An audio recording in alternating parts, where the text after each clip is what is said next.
And he said that even the big people of that town were coming to his doorstep. இப்படி அவன் பழைய வாழ்க்கையில் எவ்வளவு பெரிய ஆளாக இருந்தான் என்று சொல்லி 27 நிமிடம் சொன்னான். And for 27 minutes he was telling what a great person he was. கடைசி 3 நிமிடத்தில் இயேசு கிறிஸ்துவை ஏற்றுக்கொண்டேன், இன்று கிறிஸ்துவனாக வாழ்கிறேன் என்று சொன்னார். And the last 3 minutes he said that I have accepted the Lord Jesus Christ and I am living a Christian life. அந்த சகோதரன் இக்னோரன்ஸை கண்டு நான் கொஞ்சம் வருத்தப்பட்டேன். And I was sorrowful seeing the ignorance of this brother. அந்த சகோதரனை நான் பிறகு தனியாக அழைத்து நான் பேசினேன். And then I called this young man aside and spoke to him alone. அவனிடத்தில் சாட்சி என்றால் உனக்கு என்ன என்று தெரியுமா என்று சொல்லி கேட்டேன். I asked him, do you know what testimony means? அவன் சொன்னான், நான் இப்படி இருந்தேன் இப்படி ஆகிவிட்டேன் என்று சொல்வதுதான் என்று சொன்னான். And he said that he's telling I was like this but now I am like this. நான் அவனிடத்தில் கேட்டேன், இயேசு கிறிஸ்துவின் சொந்த இரட்சகராக உண்மையாக ஏற்றுக்கொண்டியா என்று கேட்டேன். And then I asked him, did you really accept the Lord Jesus Christ as your personal savior? அவன் சொன்ன, ஏற்றுக்கொண்டேன் நான் என்று சொன்னான். And he said, yes, I have accepted. அப்புறமே அந்த பழைய வாழ்க்கை குறித்து அவ்வளவு மேன்மையாய் பேசினாய் என்று கேட்டேன். Then I asked him, why did you talk about your previous life in such a wonderful way? அவன் சொன்னான், இல்லையா நான் முந்தி எப்படி இருந்தேன் என்று எல்லாருக்கும் தெரிய வேண்டும் அல்லவா என்று சொன்னான். Then he said, the other people should also know how I was. அருமை வாலிப பிள்ளைகளே, உங்கள் சாட்சியை சொல்லும் போது பழைய வாழ்க்கை குறித்து சொல்லக்கூடாது என்று நான் சொல்ல வரவில்லை. My dear young people, I'm not telling you shouldn't mention your past at all when you give the testimony. உங்கள் பழைய வாழ்க்கை குறித்து நிச்சயமாக சொல்ல வேண்டும். You have to definitely talk about your previous life. ஆனா நம்ம எல்லோருக்கும் தெரியும் நாம் வாழ்ந்த அந்த பழைய உலக பிரகாரமான வாழ்க்கை ஒரு மோசமான வாழ்க்கை என்று. But we all know that we led a very sinful worldly life in the past. அது ஒரு மாயை என்று நமக்கு தெரியும். We know it's a vanity. நாம் ஒரு பெரிய ரவுடியாக இருந்திருக்கலாம். We might have been a big rowdy. ஊரே நம்மை பார்த்து பயந்திருக்கலாம். The entire city might have been afraid of us. நமக்கு பெரிய மரியாதை இருந்திருக்கலாம். We might have great respect. ஆனா இதெல்லாம் பொய் என்று நமக்கே தெரியும். But we know all this is just a lie. இதெல்லாம் மாயையான காரியங்கள் என்று நமக்கே தெரியும். We know these are just vanity. இதெல்லாம் பாவத்தின் காரியங்கள் என்று நமக்கே தெரியும். We know that these are sinful things. இதெல்லாம் நம் நரகத்துக்கு கொண்டு போகிற காரியங்கள் என்று நமக்கே நன்றாக தெரியும். And we know very well that these things lead to hell.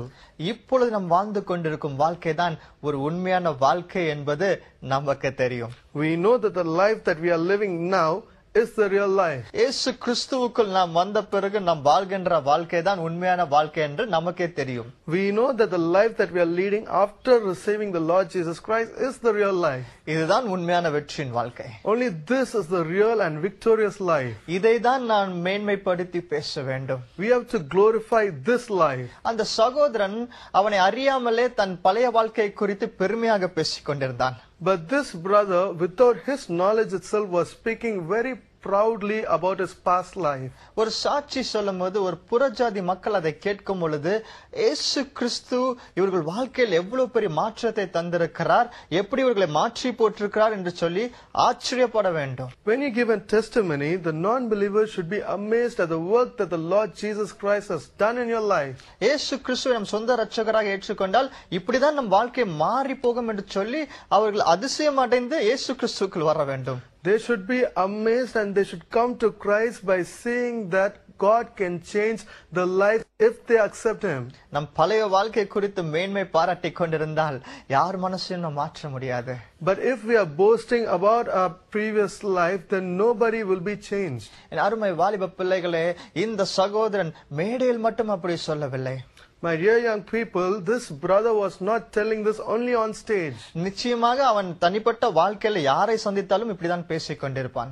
Definitely in his life, if he meets any other people, he'll be speaking in the same manner. அவனுக்கு அவன் பழைய வாழ்க்கை குறித்து இன்னும் பெருமை இருந்து கொண்டுதான் இருக்கிறது. He still had pride about his past life. பழைய வாழ்க்கை இன்னும் அவனால் மறக்க முடியவில்லை. He could not forget the past life. பழைய சிந்தனைகள் பழைய இடங்களுக்கு இன்னும் அவன் சென்று கொண்டுதான் இருக்கிறான். And he was still going and visiting the places that he had left, and he still had the same thoughts in his mind. அதனால்தான் அதை பற்றியே பேசிக்கொண்டான். That is why he is continuously speaking about them.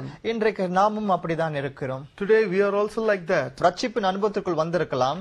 We might have come to the salvation experience. நம்ம ஒரு சபையிலோ ஃபெலோஷிப்லோ இருக்கலாம். We might be in a church and a fellowship. ஆனா சிலருக்கு இன்னும் பழைய நினைப்பு இருக்கிறது. But some still have the old thoughts. பழைய நண்பர்களோடு நமக்கு தொடர்பு இருந்து கொண்டுதான் இருக்கிறது. And many have contacts with their old friends. பழைய இடங்களுக்கு இன்னும் சென்று கொண்டுதான் இருக்கிறோம். And we still go to the old places. நான் ஒன்று சொல்லுகிறேன், நன்றாக கேட்டுக்கொள்ளுங்கள். I'll tell you one thing, listen carefully. நீங்கள் இயேசு கிறிஸ்துவுக்குள் வந்த பிறகு ஒரு புது சிருஷ்டியா இருக்கிறீர்கள். After you come into the Lord Jesus Christ, you become a new creation. புது மனிதர்களாய் மாறிவிடுகிறீர்கள். You have become a new people.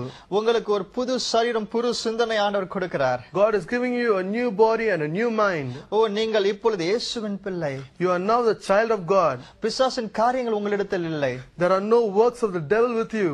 நீங்கள் இருளின் பிள்ளை அல்ல.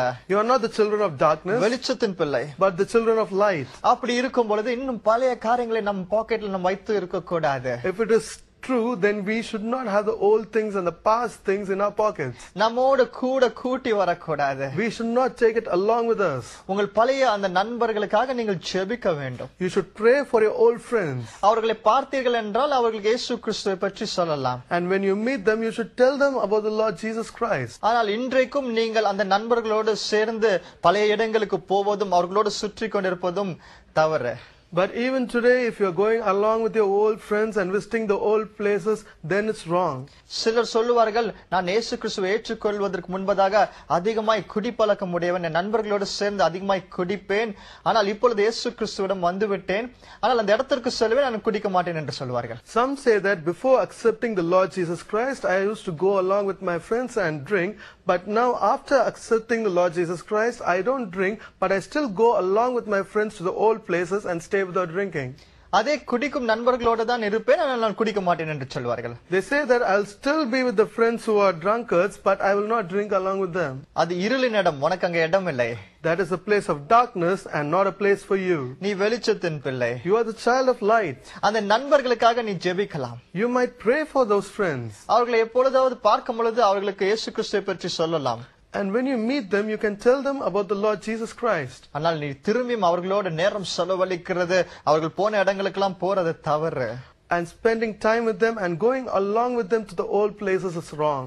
இன்னும் சிலர் இருக்கிறார்கள், அவர்கள் தங்கள் பழைய வாழ்க்கையில் சினிமாவிற்கு அடிமையாக இருந்திருப்பார்கள், இன்றைக்கு இயேசு கிறிஸ்துவை ஏற்றுக்கொண்டிருப்பார்கள். There are yet some people who would have been addicted to the cinema in their past life, but now they have accepted the Lord Jesus Christ. நான் இயேசு கிறிஸ்துவை ஏற்றுக்கொண்டேன், அதனால் நான் சினிமா பார்ப்பதை நிறுத்தவில்லை, சினிமாவில் கெட்ட காரியங்களை பார்ப்பதை நிறுத்திவிட்டேன் என்று சொல்வார்கள். And they say that I have accepted the Lord Jesus Christ, but I haven't stopped the habit of watching cinemas, but the things that are wrong which are displayed that I don't watch. ஒரு சகோதரன் என்னிடத்தில் ஒரு காரியத்தை சொன்னான். One brother told me one thing. ஆனா இப்ப நான் ஐயா சாது சுந்தர் செல்வராஜ் அவர்கள் தேவனின் அன்பை சொல்லும் குணமாக்கும் அன்பு ஞாயிறு தோறும் இரவு 9 மணிக்கு.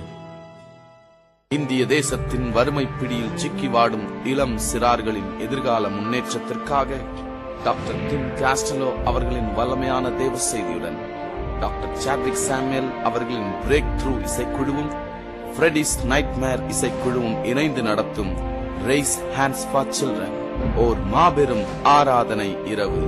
நாள் 10-10-10, இடம் சென்ட் ஜார்ஜ் பள்ளி மைதானம்.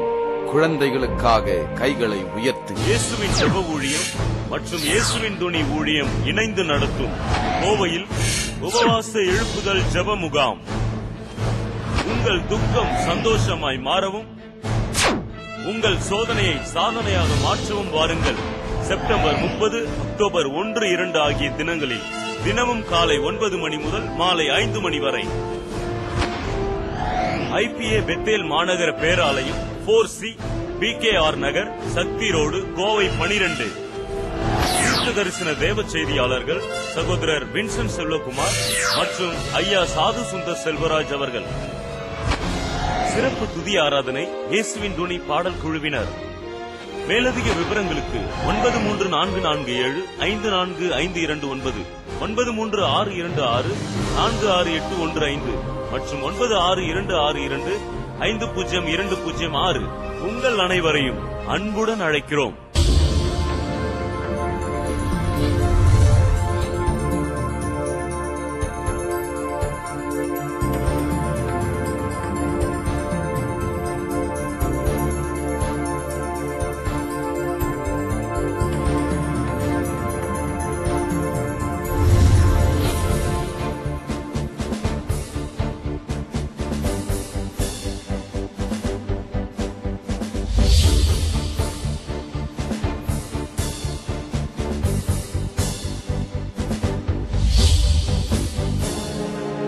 குமாரர் குமாரத்திகள் அப்படின்னு சொல்றாங்க. வாலிபர்கள்ங்கிறது வந்து அடுத்த வார்த்தையில வருது. உங்கள் குமாரரும் குமாரத்திகளும் தீர்க்க தரிசனம் வைப்பார்கள், வாலிபர்கள் வந்து தரிசனங்களை காண்பார்கள் அப்படின்னு வர்றதுனால அப்ப இது வேற அது வேற அப்படின்னு நம்ம வந்து சொல்ல முடியும். அப்போ அந்த வயசுக்குட்பட்ட ஒரு குரூப் பிள்ளைகள் எல்லாரும் சேர்ந்து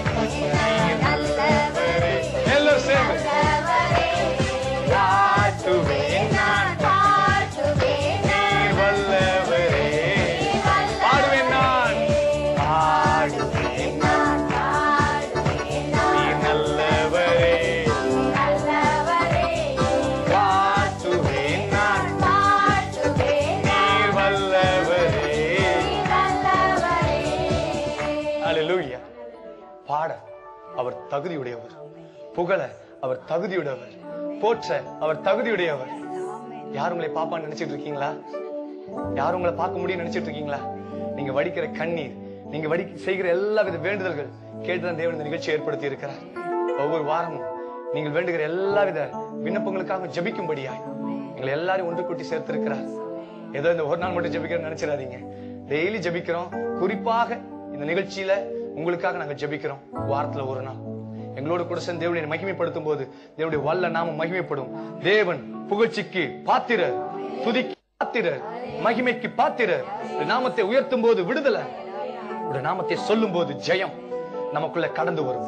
போற்றி துதிப்போம் என் தேவனை புதிய இதயமுடனே, நேற்றும் இன்றும் என்றும் மாறா தேவனை நாம் துதிக்க வந்திருக்கிறோம். போற்றி துதிப்போம் என் தேவனை. எஸ், எல்லாரும் கூட சேர்ந்து கரங்களை தட்டி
சொல்லும் போது விடுதலை.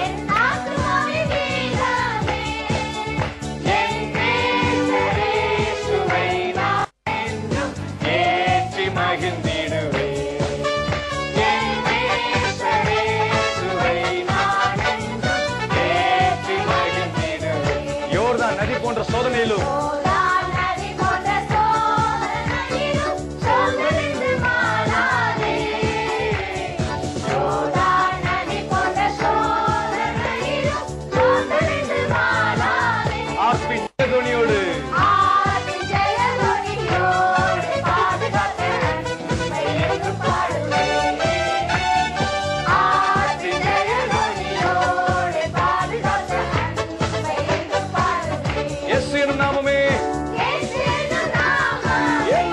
சொல்லுங்க.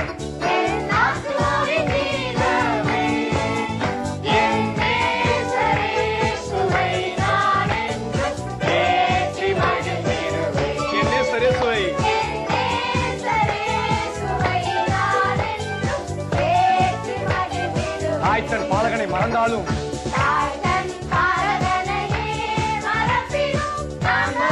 என்று சொன்னதா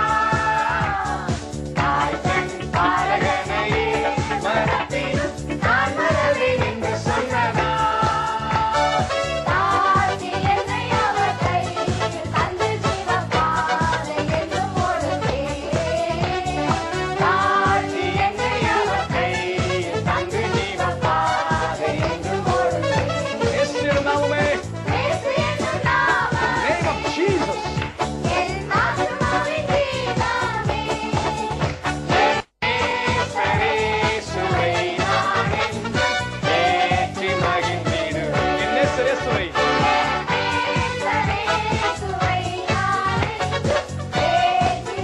பூமி அகிலமோ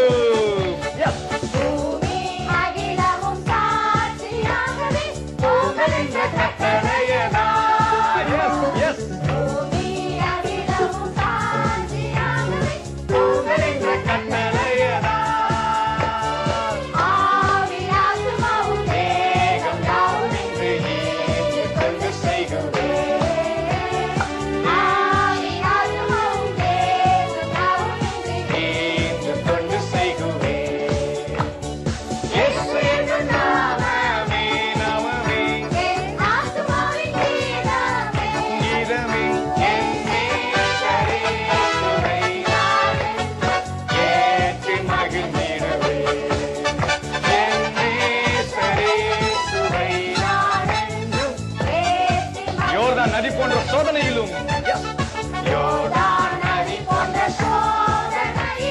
சோதனை மாறாதே சிஸ்டர் நதி போன்ற சோதனையிலும் சோதனை மாறாதே ஆத்மின் ஜெயதொனியோடு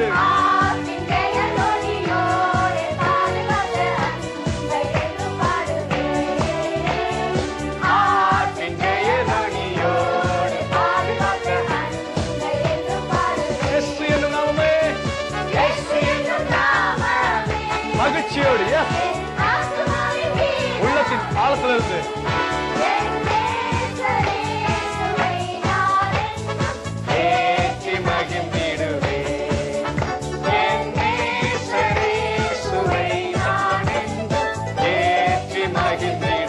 தாய் தன் பாலகனை மறந்தாலும்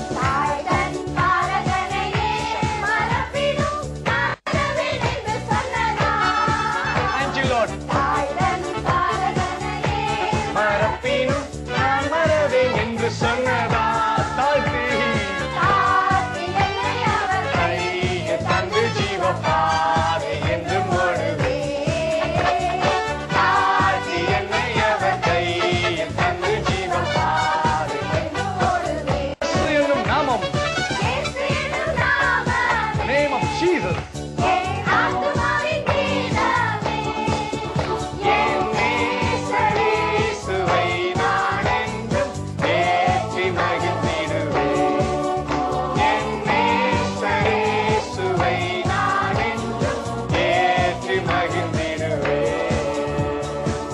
ஹல்லேலூயா.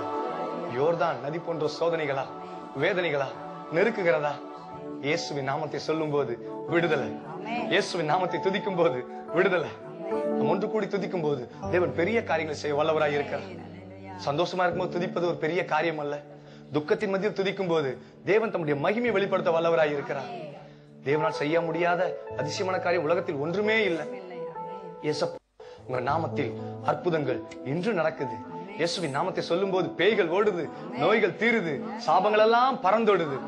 தேவனுடைய நாமத்தை மகிமைப்படுத்தும்படியாக, நம்முடைய விசுவாசத்தை பலப்படுத்தும்படியாக, இயேசு நாமத்தினாலே எல்லாவித ஜெயங்களை பெற்றுக்கொள்ளும்படியாக இயேசப்பா உங்க நாமத்தில் அற்புதங்கள் இன்றும் நடக்குது என்ற பாடலை நாம் எல்லோரும் சேர்ந்து பாடுவோமா? இயேசப்பா உங்க நாமத்தில் அற்புதங்கள் இன்றும் நடக்குது. name of Jesus, name of Jesus. Yes. கரங்களை தட்டி உள்ளத்தின் ஆழத்திலிருந்து இயேசப்பா உங்க நாமத்தில் அற்புதங்கள் நடக்குது. இயேசப்பா இயேசப்பா உங்க நாமத்தில் அற்புதங்கள் நடக்குது. பேய்கள் ஓடுது, நோய்கள் தீருது, பாவங்கள் பறந்தோடுது. Yes Lord. பேய்கள் ஓடுது, நோய்கள் தீருது, பாவங்கள் பறந்தோடுது. வல்லமைகள் எஸ் உந்தன் வல்லமைகள் குறைந்து போகவில்லை. உந்தன் உயிர்த்தெழுதல் மகிமை மாறவில்லை. உந்தன் வல்லமைகள் குறைந்து போகவில்லை. உந்தன் உயிர்த்தெழுதல் மகிமை மாறவில்லை. இயேசப்பா உங்கள் நாமத்தில்